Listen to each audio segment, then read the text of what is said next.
Hi, and welcome back to the European VC, the go-to podcast for everything European VC. If you love the show, share it with your friends and join our newsletter at eu.vc. Today's episode is one for the geeks.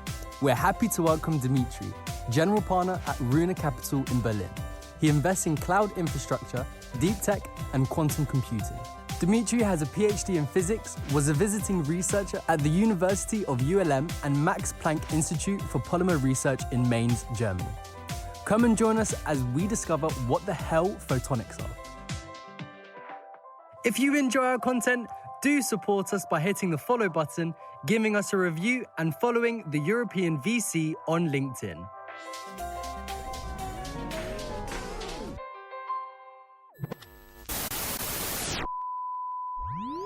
Dmitry, welcome to the European VC podcast. Super nice to have you today, welcoming you, and you're calling from Berlin. How is everything today? Very well, thank you. The weather is finally sunny. Feels like spring is coming. Thanks for inviting and thanks for having me here. It's our pleasure, Dimitri, to welcome you and Runa Capital. Let's maybe start with the basics, Dimitri. You started off introducing yourself to Andreas and I before we started recording as I'm a bit of a geek, whatever the term was. So give us the backstory real quick and how does a geek end up being in venture? Yeah, that's been an interesting journey. I started by studying physics and did PhD in polymer physics back in the days. But as I was working on my research topic, I realized that perhaps 80-90% of what I'm doing is connected to computer, to software. There's just a physical problem to solve, but everything else I do is like setting up computer cluster, writing code to solve problems. And I realized that I probably need to pursue my career outside academia and join industry. And I was thinking, what am I strong in? And that was software. So following that, I worked for a few years in software businesses, in telco business, and then quite accidentally run into the venture. Essentially, a headhunter approached me asking whether I'm available for an interview. Interviewed with the team, was one of the first people joining as an associate back in the days. And here I am, 12 years back that happened. Since that time, I'm a member of Runa team. I actually didn't know that, so it's actually also a funny part of your story. So you grew inside the firm from associate, as you said, into partner today, correct? Yes, that's right. Any kind of reflections or core learnings of that process? I don't meet a lot of people that go through that journey inside one firm, right? Most people that I know, at least, they jump across firms more. I'd love to hear any reflections or learnings you have from that. Well, one of the learnings is that it takes time in venture. Everything takes time in venture. When you think of venture from the outside, it's all that, shiny and like there's people investing in modern technologies, whereas in reality, it takes years for the companies to grow, and it takes years for your accomplishments to be recognized. So being patient is important, and then you see the results. And so many that know of Runa or are checking out Runa Capital real quick, they'll see that you're an early stage investor doing seed and pre-series A. I think you're doing a bit of series A as well, doing B2B SaaS, deep tech, and so on, and some regulated industries. I think that's how you define it on your website.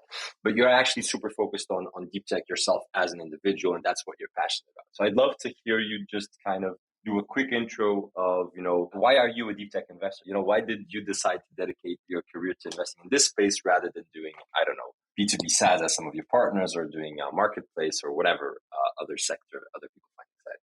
I would say it largely comes from the expertise and the background. I learned how to assemble computer clusters and run computation on them was when Amazon was still famous for selling books online. And so that was sort of pre-cloud era still. And then there was this shift in the entire industry when companies started to adopt cloud, and the new architectures, new computer architectures started to pop up. And it was just, exciting time to apply the expertise and knowledge. Initially, Runa's deep tech thesis was all around software and cloud architectures, new infrastructure to compute in the cloud. I think that's when my skills and background was just relevant.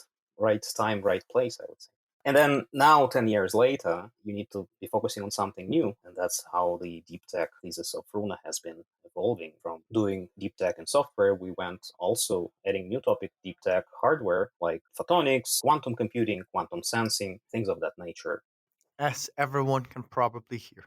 This is going to be a conversation where we dive quite deep on the tech because you've got a background that really, is not like most venture investors. And you also have an affinity for the tech side more than just the commercial side.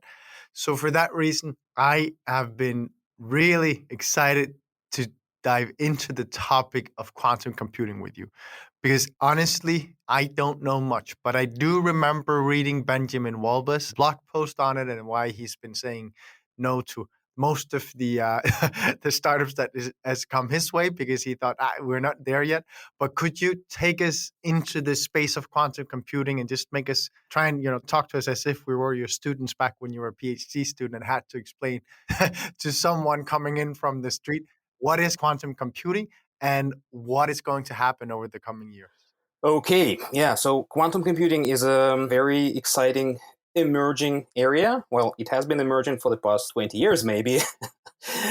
So people were trying different approaches to that, and at the same time working on a whole new theory around that. When I think of quantum computing and like the first applications where that can be interesting and useful, I remember doing my PhD, and that my PhD was largely focused on simulating molecules, simulating polymers, right? And to simulate a behavior of an atom or a molecule back in the days, well, like using classical computers, one needs maybe, million bits, and one needs to flip those bits here and there to do computation to try to emulate how those molecules will behave. When you think of applying quantum computer to the same problem, you have this quantum systems which inherently behave as atoms, as molecules, and you just get them to interact, and you essentially get your results by utilizing just a handful of qubits. And that's where we would see the first applications of quantum computing, I say. Then there is like a whole lot of theory and ideas where that could evolve, but I think the first applications we'll see there. I'm not sure whether I should or should not jump into. Nah, but feel free to dump in, and we'll interrupt if we can't follow. But what I would just ask you to add there and add some color there is, the fact that that it behaves like molecules, right, like atoms. Like, what kind of problems does that really allow us to solve today, or with the implementation of this technology that other technologies did not allow, or what avenues, what doors does this open for us as society, right? Generally speaking. Mm-hmm. I would say that the low-hanging fruit here is drug design, molecular design, and design of new materials. That is something that we will be able with so-called NISQ quantum computers, so the quantum computers which are appearing these days and which will dominate the next decade or so. That's interesting because that means that what you identify as the low-hanging fruit is basically life science application, but also Industry 4.0 kind of applications, right? Industry 4.0, I don't see that clear. What do you mean? Then do shed light a bit more what you mean, with because for me life science is obvious, but I'm not really seeing the other solutions. So I'm curious to how this can be relevant to other people active in venture who are focused on other specific sectors, right? What you just said in terms of low-hanging fruit. So molecular design and biotech is one, and we covered that. When I think of new materials, and one can simulate the behavior of new materials and predict the properties of new materials, that could be new type of sensors. There was one company in Boston that I was speaking to, which was designing new sensor for X-rays, and that has quantum effects. They did not simulate that on the quantum computer, right? But since that the effects there are quantum, one could imagine designing materials of that nature using quantum computer at some point in time. Could I just ask you, Dmitry, because now we're talking a bit about the application layer of quantum computing. Is that where we are? Is the majority of the VC investments going to applications of quantum computing, or is it more on the technology side and actually getting to a point where we have quantum computers that function well enough and so on, and then application complete? Most of the investment is going into actually building and designing new machines which will be more powerful, more precise, which will unlock more capacity to solve more problems. But in parallel, we already start thinking what problems will those machines will be solving. I think that's very important. I wouldn't say we're 100% focused on technology, right? We still wearing our VC hats here and want to make returns for our investors. So we want our quantum computers we invest in to be useful. So that's why I started about applications of quantum computers rather than principles of quantum mechanics, which allow the quantum computers to be built. And I'm curious because then, as we just spoke about before, you are very knowledgeable of the science side. How do you see investing in this space when it's, because it's always part tech and then it's also firm building and everything. How do you see your own value add there? Is that where you as an investor also excel, or do you as an investor say more, I focus on the tech side and then the other part comes from other investors, either inside Runa Capital or from the rest of the group investing in the round that you're in? No, I mean, technology focus is only for the due diligence phase, right? Well, once you have invested, you need to make sure that the company is developing as an organization, that the company is hiring the right people, has the right functions, that the team is not overly focused on research, but again, is trying to find applications for what they're building. So absolutely, then we would act as any other VC trying to bring a new talent to the company if we feel it's missing. What is the typical profile of founders you are seeing, right? Interesting founders, right? Obviously. And I'm asking, of course, to understand, is it mostly like PhD type profile, researcher type profile, and maybe just to paint some color so that everyone listening in understands the geographic kind of coverage as well. So is it, you see mostly Eastern European, Southern European, Northern European, US, just paint us a picture of the profile of these founders. Speaking of this hard deep tech founders, so quantum computing, photonics, absolutely most of them, or maybe all of them, have their research background, PhDs in their respective areas, be that physics or computer science. Sometimes they have worked in industry for several years, gained expertise in engineering business, and then they return to their lab, they team up with the professor and build business together. In terms of geographies, I would say a lot of we do at Runa is in Western Europe and UK on the deep tech side of things. It's Germany, France, UK, Netherlands. We see a lot of pipeline from these regions. Now, I think Spain and Italy are also coming on the radars. Switzerland, of course, we have portfolio companies from Switzerland in the deep tech area. So there's this big topic that I hear everyone talking about, and you haven't said the word once. So I'm going to bring it up. Everyone's talking about the emergence of AI and investing more in AI and the applications of AI, and how it has matured and it's now become an interesting space, both from like just tech development area, but even an investment perspective. Are you looking into this space? How does it cross over with your focus or not? I'd love to hear your thoughts, as it's such a hype topic these days. I mean, we have made our first investments in AI some 10 years back. It's becoming a hype now, or it became overhyped now. People tend to invest there, which makes this area, I mean, it's still interesting, but it's very competitive. I personally like to do contrarian deals, like deals that not so many people are after, trying to be kind of ahead of the hype. I mean, we're still looking at the sector. AI, computer vision is interesting. Just did a couple investments as a firm in companies. For example, doing a platform for data annotation for computer vision, a company from Armenia working on that topic, or a company using computer vision to detect pathologies in the eye for the doctors, for the eye care specialists. I mean, we're looking at that. But for me, that is not really the deep tech now, right? It's not a university spin out. It's sort of a common knowledge that people can gain from working in industry. So, I mean, it's interesting, but it's just not techy enough to bring in this conversation. No, I get it. But let me put you on the spot then and ask you, you said something that I think we very much like and agree as well, which is it's about contrarian bets, right? So what is it about like quantum photonics and even infrastructure software, right? What is it that makes it a contrarian space, right? So an example I would give, right, is that, I like the life sciences space and I love the biotech space and drug dev space. And I think what's contrarian about it is the misconception of, the regulatory pathway that the technology has to go through. being an issue, right? Being a hurdle, when it's actually very simple compared to going to market with whatever product, right? So same question, what is particularly contrarian about these areas of focus for you, at least from other investors' perspective or from the market's perspective?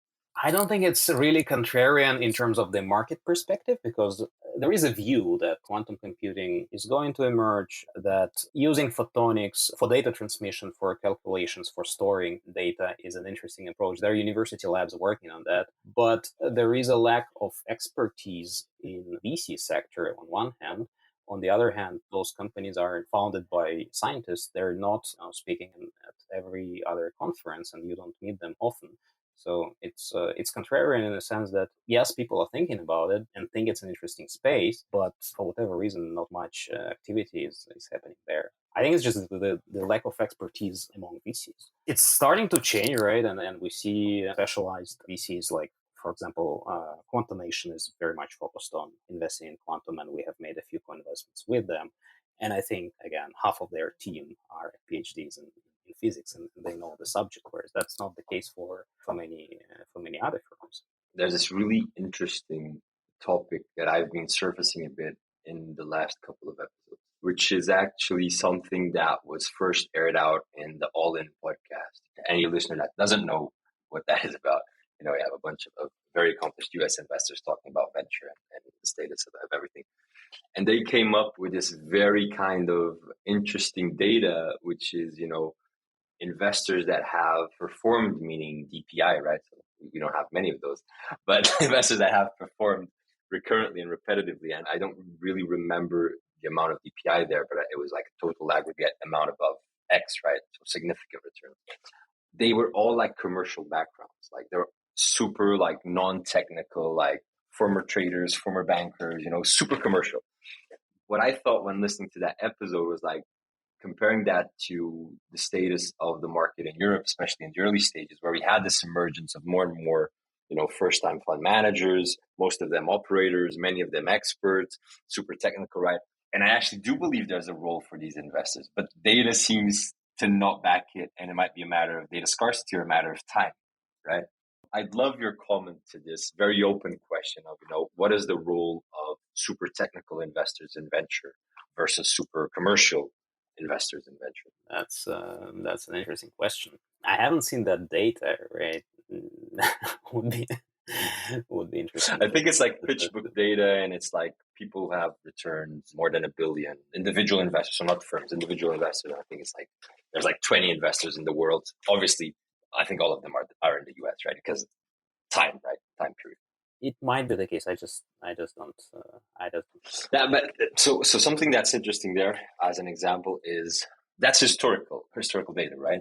And then one of the hosts of that show actually brought up the topic of AI. So we spoke about AI just now. The emergence of AI as an example, in the sense of you need a different kind of skill set to diligence those deals, of course. But can technical investors with a technical background kind of be responsible for the investment decision, yes or no? And then you had like very contrarian views in that panel. So some saying no, others saying absolutely yes, and like a super interesting discussion there, right?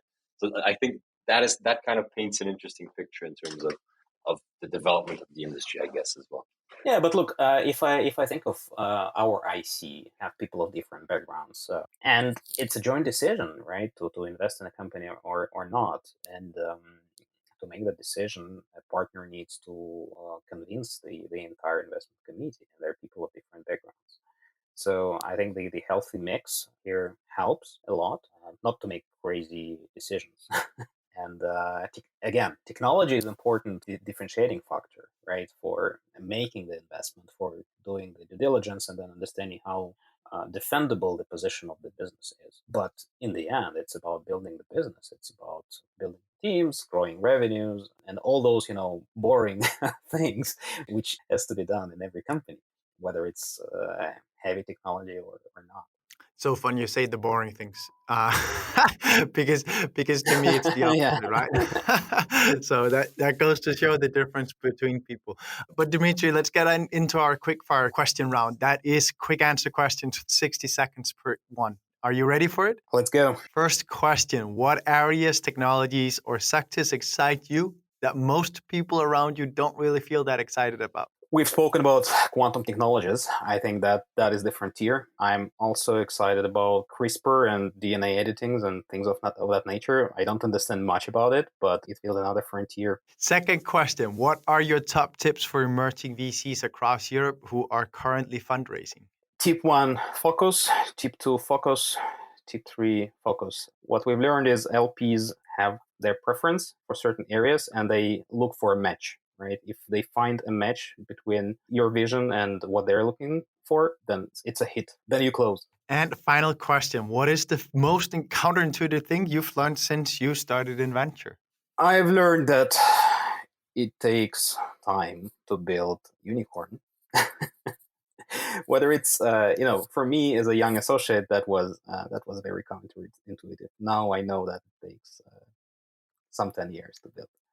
Dmitry, thank you for your time. Thank you for joining us at the EUVC.